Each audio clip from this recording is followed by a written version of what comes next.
हम लोग मुनव्वर राना साहब को सुन रहे थे। उन्होंने बीच में एक बड़े ये भी बात कहा है कि हम इसलिए छोड़ेंगे कि जो यूपी के मुसलमान हैं वो बंगाल के मुसलमानों की तरह नहीं रहेंगे। अगर बंगाल के मुसलमानों की तरह जागरूक काम नहीं करेंगे तो हम जाएंगे कहाँ, हम बंगाल चले जाएंगे यूपी छोड़ के। मैंने तो पहले ही कहा वो बंगाली क्यों पाकिस्तान चले जाएं।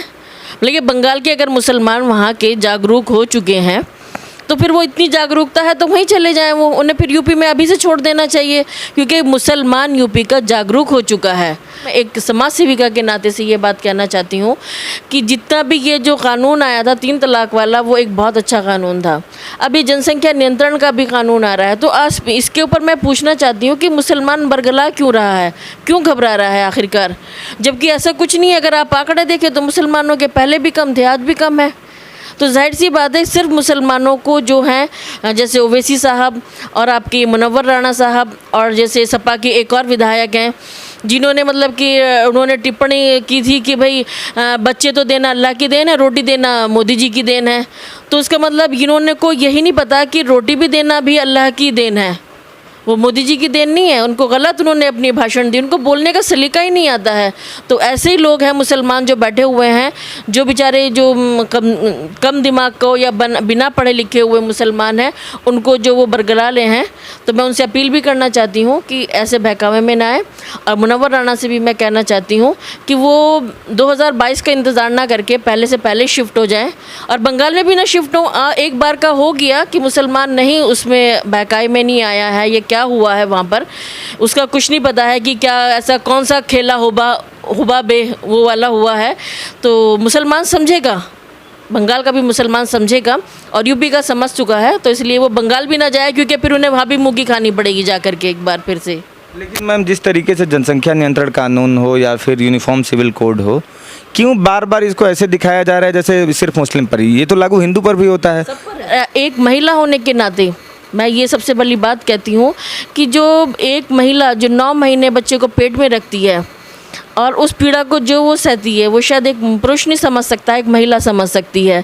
उसके बाद बच्चा पैदा होने के बाद उसको अच्छी परवरिश देना, उसको खाना खिलाना, घर की भी जिम्मेदारी करना, तो ये पुरुषों की भी जिम्मेदारी बनती है कि वो महिलाओं को इज्जत दें।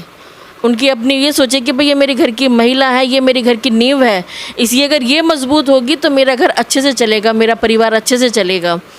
तो इसके अंदर ये लॉलीपॉप कहाँ से हुआ है? तो समझने की कोशिश करनी चाहिए कि 2 बच्चे हैं, 1 बच्चा है तो अच्छी बात है। मुझे लगता है कि आज वही महिलाएं हैं जो फेवर में खड़ी हैं और जिन्हें इन कानून से फ़ायदा मिला है, वही महिलाएं जिनको इन्होंने अपने जो आदमी थे उन्होंने उन महिलाओं को आगे किया था। पर ये जो 2 कानून आ रहे हैं, इनके अंदर हिंदू मुसलमान या सिख ईसाई किसी का कोई मतलब ही नहीं है, सब के लिए नॉर्मल कॉमन सब आदमियों के लिए आ रहा है। तो इसमें मुसलमानों को बरगलाने की ज़रूरत नहीं है। और मैं ये मुनव्वर राणा जी से और ओवैसी साहब से मैं ये कहना भी चाहती हूँ, मेरी दरख्वास्त भी है कि प्लीज़ मुसलमानों को ऐसा बरगला के छोटी राजनीति ना करें, दम है तो बड़ी राजनीति करें, कुछ अच्छा करें मुसलमानों के लिए वो। लेकिन मुनव्वर राना साहब ने एक और कमेंट बड़ा किया है कि कुकर जो प्रेशर कुकर था उसमें ATS ने पकड़ा था तो बम बता के गिरफ्तार किया था बच्चों को, ठीक है। और उन्होंने भी 6 दिन पहले प्रेशर कुकर लाया था और डर के मारे वो लौटा दिए कि कहीं उनको न पता। इस तरह का कटाक्ष और कमेंट क्यों? मैंने बताया ना कि मुनव्वर राणा जो है ना, तो वो बेचारे अपना जो दिमागी संतुलन है वो लगता है मुझे कहीं खो चुके हैं। तो उनके घर में क्या बिना कुकर के खाना बन रहा है, बहुत अच्छी बात है कि वो पुरानी पद्धति पे जा रहे हैं, तो बड़ी अच्छी बात है। तो वही चीज़ है ना, एक बरगलाने वाली बात कि सिर्फ उसके अंदर यही है कि मुसलमानों को यही कहना चाह रहे हैं कि देखो उन्होंने कुकर का बम बना दिया, वो ये इनडायरेक्ट वे में डराना चाह रहे हैं। वो समाज वो जो है एक माहौल ख़राब करना चाह रहे हैं। जो इलेक्शन का टाइम आ रहा है, जो एक बहुत अच्छा मतलब कहना चाहिए जो एक हेल्दी एटमॉस्फेयर चल रहा है इस टाइम, और सब कुछ मतलब कि कंट्रोल में चल रहा है, कोई परेशानी नहीं है, कुछ नहीं है। पर अब ऐसे लोग सामने आ कर के जो विपक्ष वाले हैं, तो वो लोग अब वो बहुत ही ओछी राजनीति पे उतर आए हैं। और वो कभी प्रेशर कुकर, और हो सकता है कि मतलब कि प्रेशर कुकर का तो भाग खुल ही गया। मुनव्वर राणा ने जाहिर सी बात है अपने लैंग्वेज में बोल दिया है कि प्रेशर कुकर मैं तो लादने के बाद वापस कर दिया है।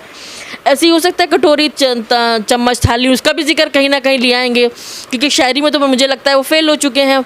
अब वो ऐसी छोटी राजनीति पे उतर आए हैं, वो ऐसी कुछ ना कुछ करने का, वो एक गंदी सोच से गंदे दिमाग की वो कुछ राजनीति लाने की कोशिश कर रहे हैं, जिसको हम जैसे पढ़े लिखे मुसलमान और मेरे और भी जो पढ़े लिखे भी नहीं, वो भी अब उनकी ऐसी राजनीति नहीं चलने देंगे।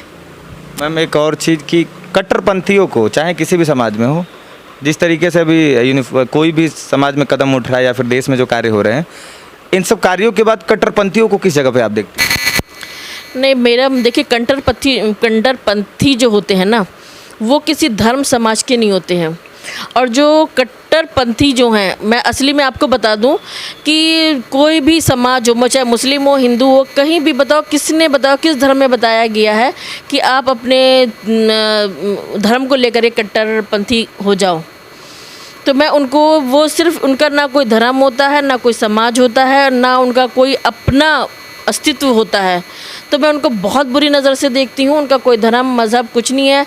ऐसे लोगों को समाज से काट कर दिया जाए, समाज में रहने का उन्हें कोई अधिकार नहीं है। जैसे कि वसीम रिजवी का शिया समुदाय ने बहुत अच्छा किया है, उनको कब्रिस्तान में भी रहने के लिए, उनका मरने के बाद भी उन्हें कब्रिस्तान में जगह नहीं मिलेगी, और हिंदू भाई भी उनको जलाने के लिए भी अपनी जगह नहीं देंगे।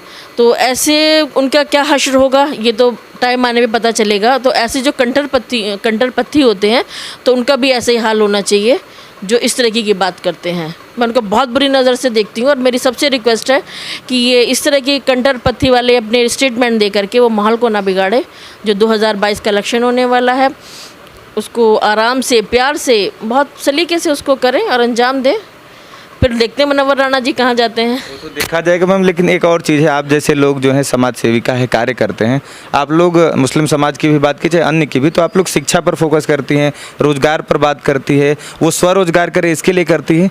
क्यों नहीं ये जो बड़े बड़े जो हितैषी बने हुए मुसलमान के कि हम भाई इतने बड़े हैं, टीवी स्क्रीन पर बैठते हैं, मीडिया में आकर बोलते हैं, वो क्यों नहीं ये सब बातें करते? वो तो बार बार कहते हैं कि तुम्हारा इस्लाम खतरे में है, तुमको क्या कहलाता है, मार दिया जाएगा, भगा दिया जाएगा। वो क्यों नहीं आप लोग जैसी सोच को लेकर शिक्षा पर, रोजगार पर, स्वरोजगार पर उनको उद्यमी बनाने का प्रयास करते हैं? दरअसल मैं बताना चाहती हूँ कि हम लोग जो हैं, हम लोग ज़मीन से जुड़े हुए हैं और ज़मीन पे बैठते हैं, ज़मीन पे ही खाना पसंद करते हैं, और एक दिन हमें पता है कि हमें ज़मीन में मिलना है। तो अगर मैं जो शिक्षित करने की कोशिश कर रही हूँ, तो उसमें कहीं मैं अपना नहीं, अपना फ़ायदा नहीं सोच करके मैं सबका, सारे समाज का फ़ायदा सोच रही हूँ। और जितने ये मुसलमान के ठेकेदार बने हुए बैठे हैं, जो राजनेता हैं, तो उनको पता है अगर तुमने मुसलमानों को या किसी भी वर्ग को शिक्षित कर दिया, रोज़गार दे दिया, तो फिर उन्हें कौन पूछेगा? तो वो भी, उनको समझ आ जाएगी, वो उनके बराबर में बैठेंगे। आज वो उन्हें अपने जूतियों के बराबर समझते हैं। उनको किसी लेवल पे देख, अगर वो चले जाएगा, जो भी मेरे भाई है, हिंदू है, मुसलमान हो, जो बहनें हैं, तो जाहिर सी बात है वो उनसे कंधे कंधा मिला के चलेंगे, तो वो कहाँ बर्दाश्त कर पाएंगे? उन्हें तो सिर्फ अपनी जेब भरनी है ना, उन्हें तो गरीब जनता की जेब नहीं भरनी है। वो तो गरीब को खून चूसना चाहते हैं, लड़वाना चाहते हैं, कि आखिरकार वो जब उनको लड़वाने के लिए ज़रूरत पड़ेगी, और वो तो उनके लिए फिर वो पब्लिक को कहाँ से इकट्ठा कर पाएंगे? मतलब भीड़ की जो तंत्र है खत्म हो जाएगी, भीड़ तंत्र खत्म हो जाएगी। सबको भेड़ चाल जो वो चलाते हैं, तो उसलिए रोज़गार नहीं देंगे, वो ना शिक्षा देने की कोशिश करेंगे। वो तो सिर्फ जब भी आएगा तो वो सिर्फ ये कहेंगे इस्लाम ख़तरे में है। मेरा इस्लाम ना कल ख़तरे में था, ना आज है, ना आने वाले टाइम में ख़तरे में होगा, कभी नहीं होगा, ऐसा कुछ है ही नहीं है। हाँ, अगर मान लो और जैसे लोग हैं, मुजफ्फरनगर में जो सबसे बड़ा हादसा हुआ था, वो सपा सरकार में हुआ था, तो उस टाइम तो किसी ने स्टेटमेंट नहीं दिया कि देखो आज मुसलमान कितना ख़तरे में है। आखिरकार वो आज ही क्यों, जब सब कुछ नॉर्मल चल रहा है, तो ये आज ही स्टेटमेंट ये क्यों निकल के आ रहे हैं, क्यों बौखला रहे हैं इतने ज़्यादा, अगर सब कुछ ठीक होने जा रहा है? 5 साल कार्यकाल पूरे होने वाले हैं योगी आदित्यनाथ के। बताया जाता था कि कट्टर हिंदूवादी हैं। 5 साल में आपको कहीं डर लगा क्या? नहीं, ना कुछ ऐसा गलत हुआ है, बल्कि मैं तो आपके चैनल के माध्यम से अपने मुख्यमंत्री योगी आदित्यनाथ जी को बहुत ही बहुत शुक्रिया अदा करना चाहती हूँ, क्योंकि वो मेरी इतनी उम्र में, मैं अपनी 40 साल की उम्र में बता रही हूँ कि मैंने ऐसे मुख्यमंत्री देखे हैं जिन्होंने कोरोना टाइम में हर जगह जा कर के उन्होंने भ्रमण किया है, और जहाँ भी उन्होंने परेशानी देखी है उसका फ़ौरन से उन्होंने हल किया है। और जो हमारे जो केजरीवाल जी हैं, उन्होंने क्या किया है, उन्होंने वर्चुअल मीटिंग की है। जिस पब्लिक ने, जिस जनता ने उन्हें मुख्यमंत्री बनाया था, वो उनके बीच में जाने से डर रहे थे। और ये मैं एक वो नहीं कह रही हूँ कि आपसे कोई कि आप एक अनसुनी बात कह रही हूँ, ये मैं सब लोग जानते हैं कि मुख्यमंत्री योगी आदित्यनाथ जी ने कितना ज़्यादा हर जगह वो लोग हर जगह गए हैं, वो हर जगह उन्होंने सर्वे किया है और जिसका नतीजा ये हुआ था कि देखिए कि उस पर कोरोना पे नियंत्रण हो गया।